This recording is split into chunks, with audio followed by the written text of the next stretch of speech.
A few days ago, I opined on this platform that the Deputy President, Dr. William Samoei Ruto, is actually cornered by President Uhuru Kenyatta and Raila Odinga, and that the Deputy President is actually frustrated. And yesterday, the Deputy President was in Meru, where he conducted very successful rallies. But from his body language, the tone and the message, you can clearly tell that the Deputy President is frustrated. And he began expressing his frustrations to a gentleman, a liberation hero, who is highly educated, Kireitu Murungi. He lectured Kireitu Murungi badly. And then later on, the Deputy President was interviewed on Wewe TV. And during that interview, the Deputy President blasted President Uhuru Kenyatta. He basically said that Nilichaguliwa kama wewe. So basically, the Deputy President was telling President Uhuru Kenyatta that there is nothing you can do about me. So in this video today, I want us to look at that statement, the message which the Deputy President Dr. William Samoei Ruto was trying to send to President Uhuru Kenyatta.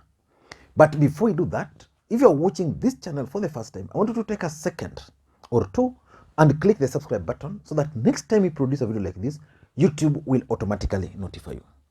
And to the subscribers, I want to continue. Thank you guys for your continued support. You all know that I took a bit of break and I'm now back. And because of your support, YouTube has started sending the notifications to so many people. So the best thing I want you guys to do to me, the request I'm making to you, is just to give this particular video thumbs up because it helps YouTube send it to other people. Now let us get back to business. What message was the Deputy President trying to send to President Uhuru Kenyatta by telling him Nilichaguliwa kama wewe? William Ruto is the Deputy President of the Republic of Kenya, the principal assistant to the President. Let me take you back a bit. 2 months ago, just a few days after the courts had made a ruling on the Building Bridges Initiative process, President Uhuru Kenyatta hosted journalists, I think the editors, at State House in Nairobi. And during that meeting, the President offered interview to the editors or the journalists who were there. And during that interview, the President challenged his deputy to resign from government if he was dissatisfied. Listen to the President briefly. I have an agenda that I was elected on, and that work must continue. And it would be really the honorable thing that if you are not happy with it, right, that you would actually, step aside and allow those who want to move on, and then take your agenda to the people, which is what happens in any normal, democracy, because you can't have your cake and eat it, yeah? You can't on the one hand say, I'm not going, and because at the same time, I don't agree. You've got to decide, because you must be principled in that endeavor, yeah? That's what happens in a democracy, so that you don't confuse people. On the one hand, you want to sing the praises of a government, that you are saying that yes, this is we have done, and you want to ride on them. But yet on the other side of your mouth, you're talking another language. So I don't want to say much, but like I'm saying, I will not be deviated from the agenda I have set on course.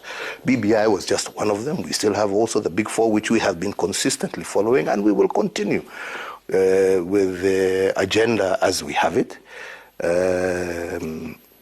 That will continue, and really, like I said, people know what happens when you disagree with each other in developed civilized democracies, what people do, And I would hope that people would have the courage and the guts to do that instead of, like I'm saying, throwing stones in the same house that you're living in. No, that's President Uhuru Kenyatta. And it seems the Deputy President yesterday took that opportunity to respond to the President. And this are the statements direct from the deputy president that alichaguliwa tu kama president. Listen in. Muhula wa pili, si unajua nimekuambia bwana, sarakazi, sijui rege, BBI, sijui nini. Mbona usiondoke lakini? Rais alisema siku nyingine wewe kama unasikia mimi, unajua, I am not going to live under anybody's pleasure. I am elected by the people of Kenya. Wewe mtu ambaye wale walinichagua hawajaniambia niondoke. Sasa wewe ni nani kuniambia niondoke? Na mimi siku kuomba wewe kazi, nilienda kuomba wananchi wa Kenya. Tunaelewana? So what I am telling you is the following, right? Unajua watu wengine tusichukue eti kwamba mimi nimechaguliwa by the same people who elected Uhuru Kenyatta. Do you know that? Yeah? Yes. Yeah. So, until those people decide that I leave, nobody can tell me to leave. Wow. No, that's the deputy president responding to President Uhuru Kenyatta. We all know that President Uhuru Kenyatta and the deputy president Dr. William Samoei Ruto formed the government in 2013. The president made a promise to support his deputy for 10 years. But in politics, the only constant things are normally, and I repeat it here severally, are normally two things: interest and betrayal. In the first term, Ruto served President Uhuru Kenyatta's interest. So that interest is no longer there, which means the president has betrayed him, which is part of the game. But the deputy president is still not very keen or has not accepted the fact that the president has betrayed him. As a matter of fact, the deputy president had hoped that he was going to secure the support of the larger Mount Kenya region with the help of the president. The president is doing everything possible to make sure that Raila Odinga gets those votes. And that can explain the bitterness in William Ruto's heart. But why do you think he was telling the president that Nilichaguliwa kama wewe? The message the deputy president was trying to send, in my view, were 4 or 5. Number one, he's telling President Uhuru Kenyatta that you cannot use the NDC to remove me from power. On 30th of this month, 2 weeks from now, Jubilee Party will hold its National Delegates Conference. And one of the agendas on the table will be the removal of William Samoei Ruto as the deputy party leader of Jubilee Party. That will mean a new person will be elected or appointed as the deputy party leader of Jubilee Party. He will also be removed as a member of Jubilee Party. President Uhuru Kenyatta was elected as a Jubilee running mate. So questions will be raised whether he will continue serving as the running mate or not. And that is what the deputy president will not accept, that is going to be removed as the deputy president of the Republic of Kenya.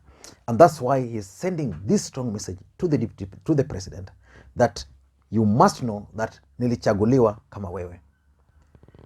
If, and in fact he added that those people who elected him have not removed him or are not willing to remove him. So basically, what the deputy was saying is that if Uhuru got 1 vote, then the deputy president got 1 vote by virtue of being a ticket.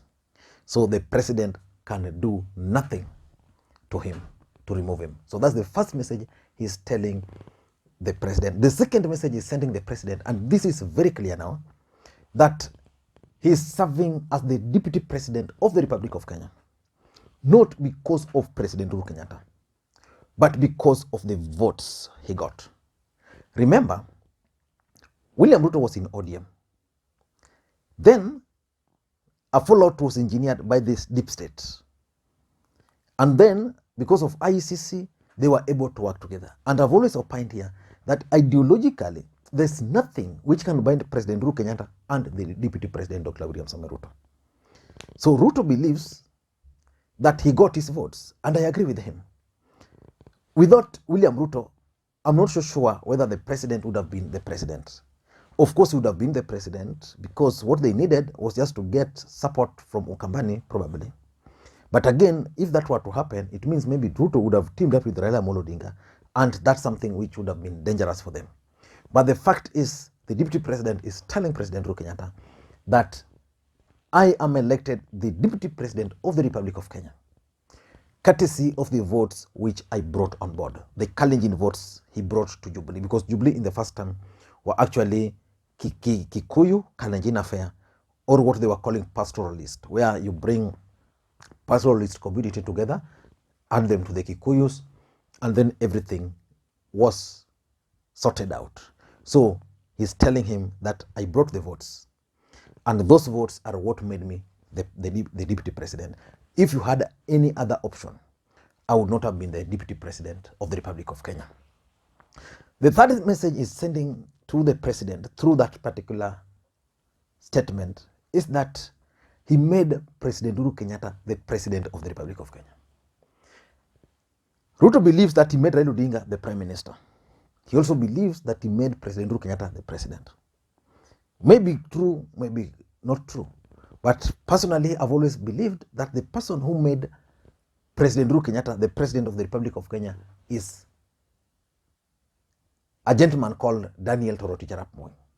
Because without Moi picking Uhuru Kenyatta from wherever he was, most people say he was in a drinking den, from wherever he was, made him the chairperson of Kenya Tourism Board, pleaded with Makto to pave way for him as a nominated member of parliament, made him a minister, made him the KANU chairperson. I mean, the way Moi did these things cannot be explained.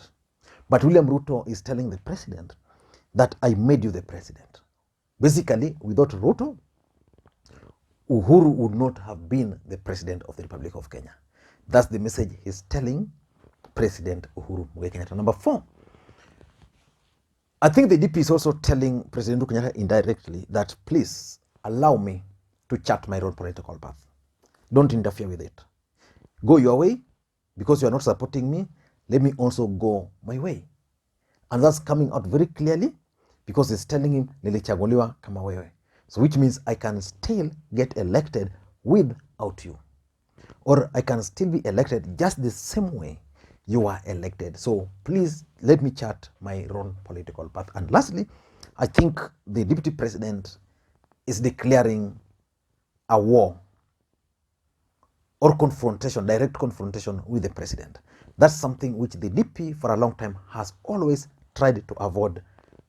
If there's one thing the DP has avoided, it's direct confrontation with President Uhuru Kenyatta. I don't know why he's now willing to do that by taking on President Uhuru Kenyatta and not any other place. He chose Meru. Meru is one of President Uhuru Kenyatta's strongholds. So the choice of Meru is also very telling. I don't know what you think, but that's my take. And for those who are watching this channel for the first time, please take a second or two, click the subscribe button so that next time we produce a video like this, YouTube will automatically notify you. And to the subscribers, I want to continue. Thank you guys for your continued support. Without that support, this channel cannot be where it is. So just take a second, share the video, click that subscribe button because so many of you guys are not yet subscribed, and I'll be happy. And when I'm happy, you are happy. And when you are happy, the nation is happy. We must be a happy nation. Thank you guys, and please, may you have a good day. Bye-bye.